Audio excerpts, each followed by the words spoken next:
Hey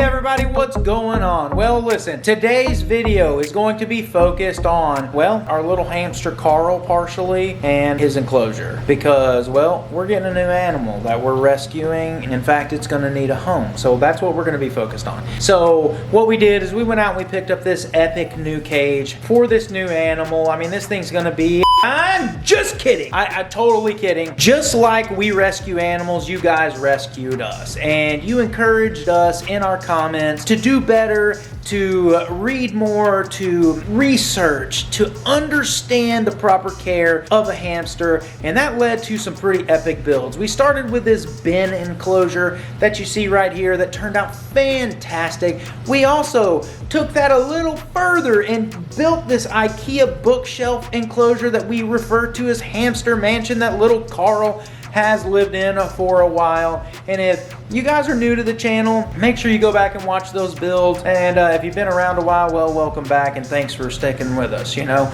But without you guys and your encouragement, we would have never learned as much as we did about keeping hamsters. As some of you may know, you know, our Syrian hamster here, well, she passed away over the summer and, you know, unfortunately she was just old. We've been waiting for another hamster for a while and, well, we got a call and they have something for us. It may not be a hamster, but they got something for us that's gonna fit perfectly in our cages over here. So what we're gonna do today is rescaping both our bin enclosure as well as our Hamster Mansion IKEA bookshelf enclosure. And we're actually gonna be relocating little Carl from the Hamster Mansion into the bin enclosure because we need a bigger enclosure for this animal. What we need to do to get this started is we need to clean out both of these enclosures, the toys, everything, and get ready to start scaping these back out. But before we get into this video, real quick, I'm actually going to give you an opportunity to win another piece of Christopher Scott merch during this video. Follow the instructions and you'll get an entry into winning a piece of Christopher Scott merch. Well, what we're going to need to do is we're going to need to start by, oh look, there's little Carl. Look how cute he is. His enclosure is kind of needing a clean up right now anyway, so basically what we're going to do is break this thing down, clean it completely out, and actually start to rescape this thing.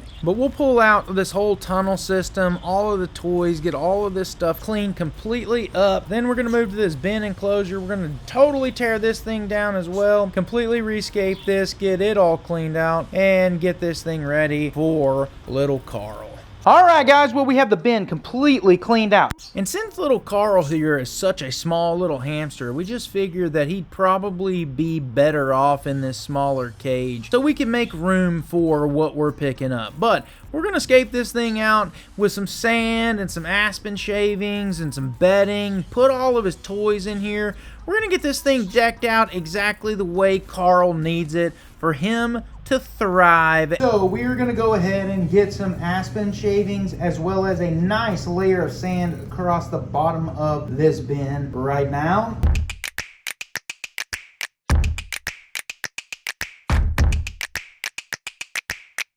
Alright guys, well we have a nice amount of sand in this bin. So the aspen shavings give it a nice base. And now what we're going to do is build up on these aspen shavings with a bunch of soft bedding. And that's just simply because they need a lot of soft bedding. Because robo hamsters also do in fact burrow.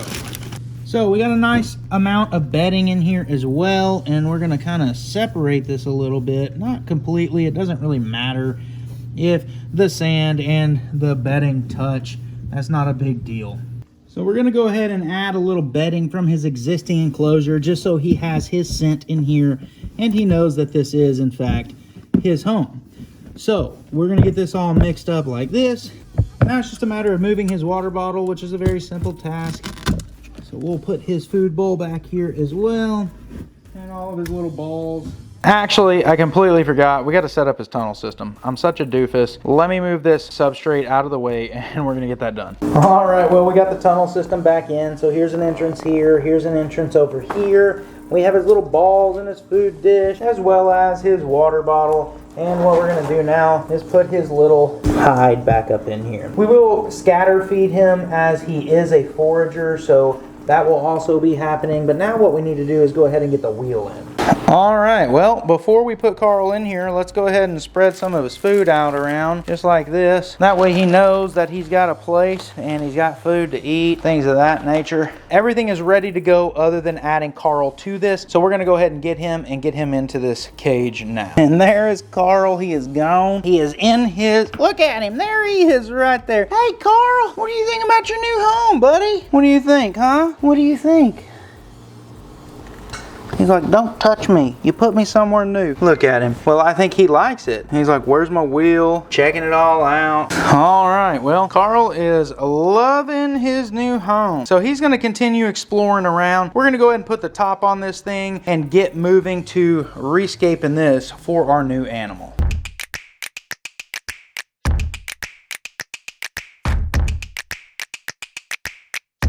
All right, guys, well, we got this thing completely cleaned out. And if you notice, it is now dark outside because it took us forever, but we got it all cleaned out. We got the tunnel system laid in here where it's going to go, and that has been cleaned out, so all is ready to go. So we're actually going to move this back down to this point here, so all of this will be a sand section. Everything else will be a nice fluffy bedding section for this new animal. So let's go ahead and get this thing scaped out real quick and see what we got.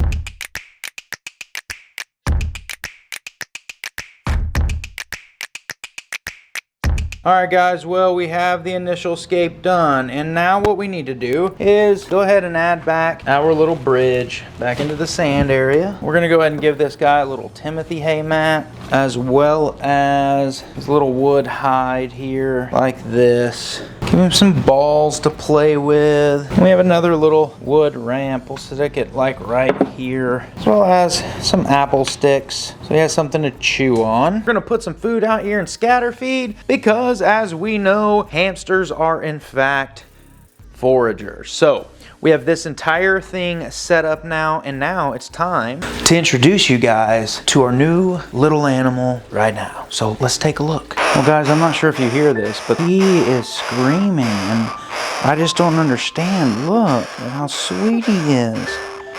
He just does not like to be touched or something. I don't know what's going on.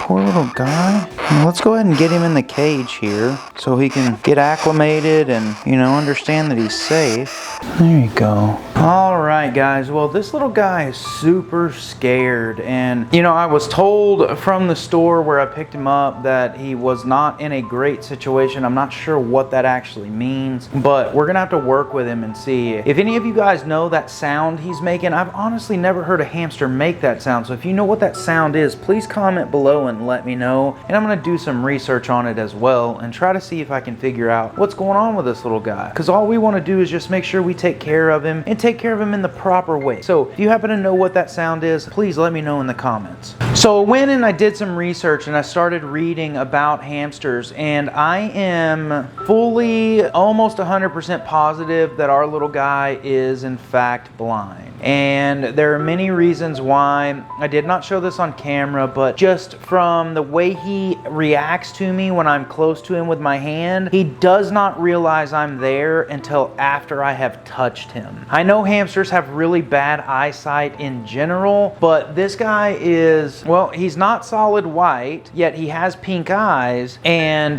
you know, that's usually a sign of albinoism. However, he's not solid white, so we know he's not an albino. Pink eyes are a sign of a blind hamster in some situations, but just all of the other things point and are completely indicative of the fact that he is blind. So what's happening is he gets into this defensive stance, like he stands up and he kind of goes like this and makes that noise as soon as you touch him. So it's going to take some time for him to bond with us and understand that we're here and we're safe, that we're not going to hurt him. So I'm going to have to do a ton of research to see what the special care considerations of a blind hamster are. But if you guys, if anybody out there is, you know, familiar with this situation and has any recommendations, I would be completely grateful for those if you'll drop those in the comments for me. I never expected when we adopted this little guy that he was going to be possibly abused or blind, but it looks like he may be. So, but that's okay. We're going to love him. We're going to love him through this, and we'll get through this together. Well, with that being said, we're going to let this guy acclimate kind of to his new home and get comfortable and such. And let's go ahead and do a couple of little fish feedings before we get out of here today. Alright guys, well let's start with feeding the guppy. I'm not even really sure if we're breeding guppies or if we're breeding snails, but anyway, we have a bunch of guppy fry in here and we're actually going to feed them a combination. We're going to feed them both some mysis shrimp as well as some flake food. Alright guys, well let's take a look at the 100-gallon. These little freshwater prawns are getting mad at each other and fighting, but we're about to call all these things out of their dungeon, and we're going to feed these guys. So let's go ahead and start with some mysis shrimp in here as well. And there everybody goes. Just, well, the bala shark is waving all the food around, but everybody else is eating. And here come all the shrimp, little rasbora. Yeah, so everything in here is eating up on the shrimp. And then we're also going to drop a little bit of flake food in here as well. Some of them like flake food. I really do love angelfish. And in fact, if you have not checked out the angelfish merch at thefanaticbrand.com, make sure you go ahead and do that. And of course, all you can see in the reflection is the 100-gallon behind us. Awesome. These clownfish are looking fantastic. Alright guys, looking up here at the guppy breeding tank, we're going to drop a little bit of this flake food in here as well. And then over in this one here, we're going to drop a little bit of flake food there as well. But these guppy breeding tanks look fantastic. Oh look, there's a big old blue betta sticking his little lonesome head out. We're going to feed you in just a minute, buddy. Let's go ahead and get on to what you guys really want to see eat, and that is the extremely aggressive fish in the indoor pond. Alright, well these guys are super hungry, for sure.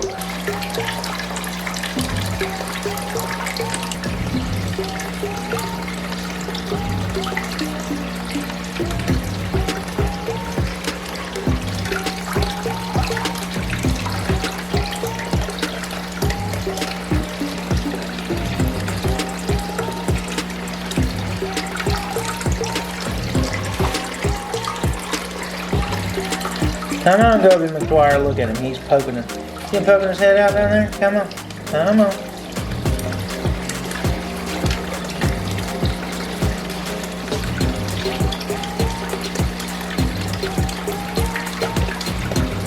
Little pom-pom knife fish. He's backing up and getting him some. And Goby McGuire could not resist. Alright guys, well hopefully you went on to enjoy the fish feeding, and hopefully you've gone on to enjoy this video today. I'm truly grateful for each and every one of you. Thank you so very much for taking the time to watch my video today. I really truly am grateful. So I had said in the beginning of this video we were going to give away a piece of Christopher Scott merch. So what I'd like you to do is drop as many names in the comments you would like for this little hamster. And what I'm going to do is on January the 15th, today is January the 10th, on January the 15th, I'm going to check all the comments. And whoever's name that has the most likes in the comments on January the 15th at 11:59 p.m. Central Standard Time will receive one piece of Christopher Scott merch of their choice. So all you have to do is comment names, comment as many names as you want. But with all of that, if you have not subscribed and you have not followed me on Instagram, please do that now, especially on Instagram. I'm like less than 15 people away from 5,000. So if you could go follow me if you haven't done so already, that would be greatly appreciated as well. But with all that, I really appreciate it, guys, and hey, we will see you next time.